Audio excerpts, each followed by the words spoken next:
अजित पवार यांच्या विमानाला अपघात झाला आणि या विमान अपघाताच्या 6 मिनिटांआधी अजित पवारांनी एक फोन कॉल केला. दादांनी आपल्या पुतण्यालाच कॉल केल्याचं समोर आलंय आणि अपघाताच्या अगदी 6 मिनिटांआधीपर्यंत सगळं काही सुरळीत होतं. पण त्या 6 मिनिटात नेमकं काय काय घडलं बघूया त्यावरचा हा रिपोर्ट.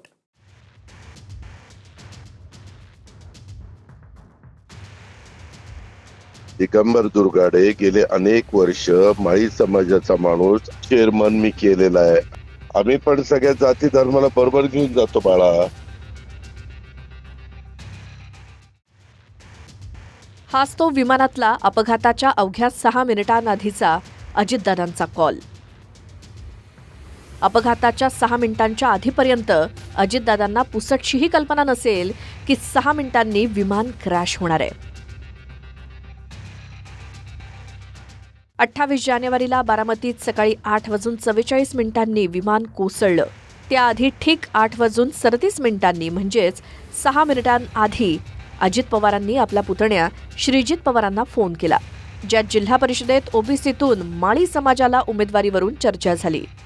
8:38 म्हणजेच 1 मिनिट अजित पवार आणि श्रीजित पवार यांच्यामध्ये फोनवरून बोलणं झालं. 8:37 अजित पवारांनी मोबाईलवरून कॉल केला, म्हणजे अजितदादा मोबाईलच्या रेंजमध्ये आले. फ्लाईट डेटा रडारनुसार अजितदादा फोनवर बोलत होते. त्यावेळी विमान हे ज्या ठिकाणी लँड होणार होतं त्या बारामती विमानतळाच्या धावपट्टीच्या वर होतं. पहिल्या लँडिंगच्या प्रयत्नात पायलटला अडचण आली. त्यामुळे एटीसी अर्थात एअर ट्रॅफिक कंट्रोलच्या सांगण्यावरनं पायलटनं विमानाची घिरटी मारली. म्हणजेच फोन कॉल झाला त्यानंतर 8:37 ते 8:44 या 6 मिनिटात विमान घिरट्या घालत होतं. विमान घिरट्या घालत असल्याचा व्हिडिओ देखील शूट झालेला आहे. याचाच अर्थ 8:37 म्हणजेच अजितदादांनी फोनवर बोलण्यास सुरुवात केली तेव्हा विमान नॉर्मल स्थितीत होतं. कुठलाही बिघाड नव्हता, कारण त्यावेळी विमानात काही अडचण असती तर दादा मोबाईलवरती बोलले नसते. दादांच्या विमानाच्या अपघाताचं जे सीसीटीव्ही फुटेज समोर आलंय त्यात 8:43 आणि 57 सेकंदांनी विमान दिसतंय. हे विमान वेगानं जात असून पुढच्या काही सेकंदात स्फोट झाला. यावेळी विमान हवेतच लँडिंग वेळी एका बाजूला झुकलं, तिरकं होऊन विमान क्रॅश झालं.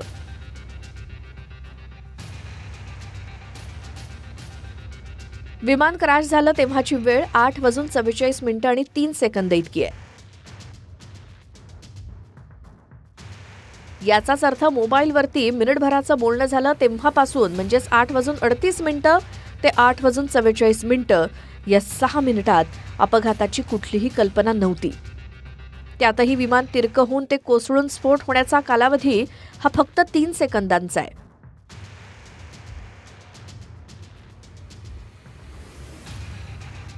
सकाळी 8:35 विमान गावातून एक इर्टिगा घालून असं उतरायला लागलं आणि ते डावीकडं झुकलं आणि ते विमान धावपट्टीच्या शेजारी पडलं. विमान पडल्यानंतर मी तिथं पोहोचलो एक 4 मिनिटांनी. तर त्या वेळेला विमानातून एक निळी पॅन्ट असलेला माणूस उतरायचा प्रयत्न करत होता, म्हणजे नुसते त्याचा पाय बाहेर होता आणि दरवाजा मात्र थोडासा उघडलेला होता असं मला काही सेकंद जाणवलं. आणि त्यानंतर मला गावातल्या एका माणसाने ओरडून सांगितले की सरपंच पुढे येऊ नका, स्फोट बीट होईल. आणि त्याच वेळेला मागं सरलो मी आणि विमानाचा मोठा स्फोट झाला. विमान कोसळण्याच्या 6 मिनिटांआधी अजित पवारांनी जो फोन कॉल केला तो कॉल त्यांचे पुतणे श्रीजित पवारांनी सार्वजनिक केला, ज्यात सर्व जाती धर्माच्या लोकांना सोबत घेऊन जात आहोत असं दादा सांगतायत.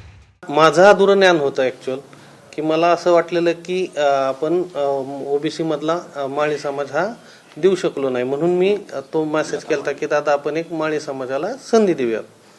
मग त्याच्यावरती त्यांनी सांगितलं की बाबा मी सगळीकडे न्याय देतोय आणि सगळ्या जाती धर्माला सगळ्यांना बरोबर घेऊन जातोय, हा शेवटपर्यंतचा त्यांचा संदेश होता. एवढंच. आणि ते मला वाटलं की बाबा हे ऐकवावं किंवा जगाला कळावं की माणूस शेवटच्या श्वासापर्यंत सगळ्यांबरोबर होता, सगळ्या जाती धर्माला घेऊन शेवटपर्यंत काम करण्याची इच्छा होती आणि ते त्यातच शेवटचा आवाज आणि तोच शेवटचा संदेश होता की सगळ्यांनी बरोबर सगळ्या जाती धर्माला घेऊन आपण पुढे जाऊयात, म्हणून ते पुढे आणलं. जिल्हा परिषदेच्या प्रचारासाठी अजित पवार मुंबईहून बारामतीत येत होते. 8:10 आणि 51 सेकंदांनी विमानानं मुंबईहून उड्डाण केलं. 8:17 विमान अलिबागपासून बारामतीच्या दिशेनं निघालं. 8:25 विमान पुण्यात जवळ पोहोचलं. 8:30 विमान यवत गावाजवळ होतं. यावेळी विमान 7,500 फूट उंचीवर होतं आणि विमानाचा स्पीड 240 नॉटिकल मैल इतका होता. 8:32 विमान सुपे गावाजवळ पोहोचलं. यावेळी विमान 3,300 फुटांपर्यंत खाली आलं होतं आणि विमानाचा स्पीड 200 नॉटिकल मैल इतका होता. ज्यावेळी विमानानं घिरटी मारली त्यावेळी विमानाची उंची 2,500 फूट आणि वेग 139 नॉटिकल मैल इतका होता.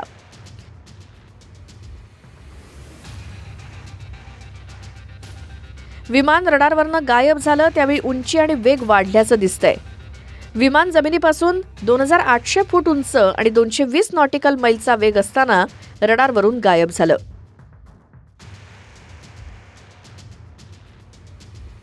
अजित पवारांनी फोन कॉल करेपर्यंत आणि बोलून होईपर्यंत सगळं काही नॉर्मल होतं आणि विमानानं घिरटी मारली तेव्हा देखील स्थिती आवाक्यातच होती. पण लँडिंगच्या शेवटच्या 1 मिनिटातच अनर्थ झाला, कारण विमान कोसळण्याच्या 3 सेकंदाआधी एका बाजूला झुकून ते तिरकं झालं.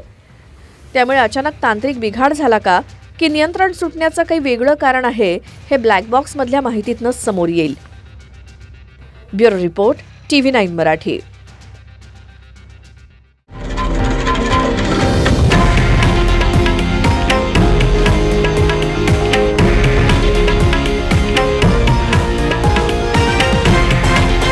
हे आहे देशातील नंबर 1 न्यूज नेटवर्क आणि आपण पाहत आहात TV9 मराठी, एकमेव.